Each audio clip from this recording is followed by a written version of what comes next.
In the heart of Ijaye, a small town lying between Oyo and Abeokuta, life moved slowly, like a tired old man dragging his feet through dust. There were no tall buildings, no shiny roads, only rows of old zinc-roofed houses, small kiosks with fading paint, and a single market square where the town's pulse beats every morning. Among the countless faces in that market was Bamidele, a man of 35, tall, dark-skinned, with kind eyes that had long lost their shine. He once had dreams, big dreams, to build a house for his mother, to give his wife a better life, to send his 2 children to school. But dreams fade when hunger is constant. Bamidele sold palm wine in the evening by the roadside. His stall was a broken wooden table with 3 calabashes, 1 chair, and a torn umbrella. Every night, he sat there watching the cars pass by, counting the coins that never seemed to add up. His wife Titi worked at the market, frying puff-puff and akara near the bus stop. She was small, with a gentle smile that covered years of pain. Whenever Bamidele returned home with empty hands, she would sigh and whisper, "Don't worry, tomorrow go better." But even she no longer believed it.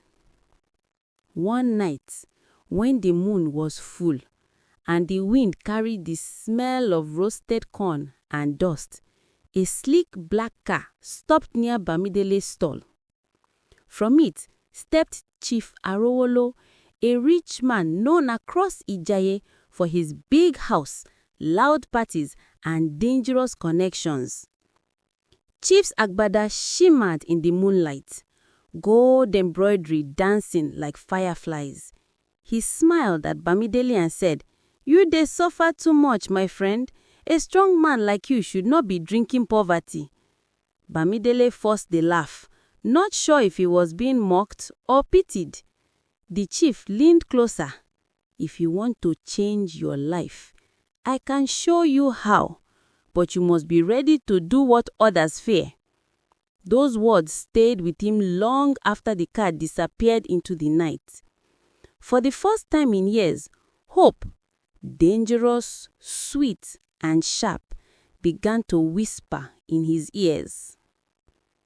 Weeks passed. Titi fell sick. The children's school fees piled up, and the landlord began to threaten. When Bamidele could no longer bear the weight of shame, he went to see Chief Arowolo. Chief's compound was a palace, marble floors, perfume in the air, and men with dark glasses everywhere. Inside, Chief sat with a heavy gold chain around his neck and a pipe of palm wine beside him.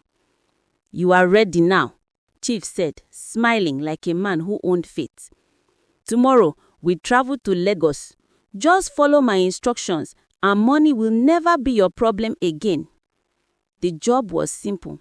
Also, it seemed. He was to deliver a bag from Lagos to another town. No questions, no opening the bag. The reward, 500,000 naira, 500,000 naira, more money than he had ever touched. That night, as Titi slept beside him, he stared at the ceiling, hearing the words echo in his mind. Money will never be your problem again. He thought of his children's hungry faces, of Titi's cough, of the landlord's insult. By dawn, he had made his choice. The next morning, Bamidele entered Lagos for the first time. The air was heavy with exhaust fumes and dreams. Chief's men handed him a black bag, sealed tightly. "Just drop it at Ilaro. No police, no stories," they warned.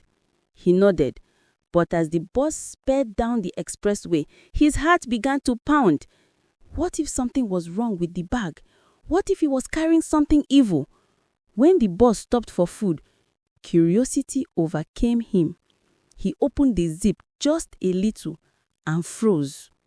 Inside were bundles of money, fresh, untouched, and beneath them, something wrapped in red cloth. He touched it and felt it move. His heart nearly stopped. He zipped it back quickly, trembling. That night, when he arrived at the drop point, the man who was to collect the bag never showed up. He called Chief, no answer. By morning, he returned to Ijaye, the bag still with him. He hid it under the bed and sat quietly, his mind burning with greed and fear. Titi noticed his strange behavior. "Dele, wetin happen? You look like you see ghost." "Nothing. I just tired." Days passed and strange things began to happen.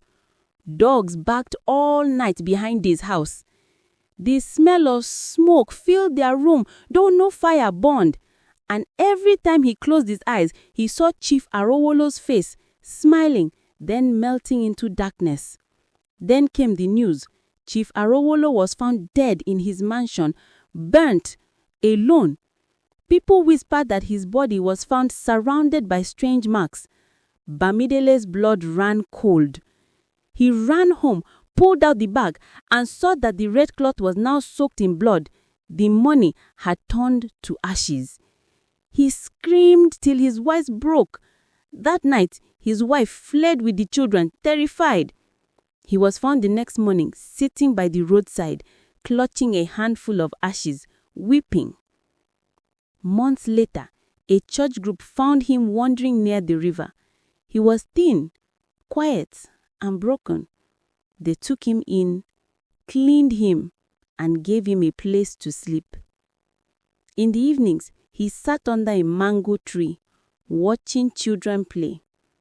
Whenever anyone asked about his past, he would sigh and say, "I wanted to be rich, but I forgot that peace is richer than gold." He began to help others, repairing broken chairs, fetching water, telling stories of greed and its price. The town learned from him. They called him Baba Ashes, the man who learned too late that wealth without wisdom destroys. Money can buy food, clothes, and comfort, but it cannot buy peace of mind.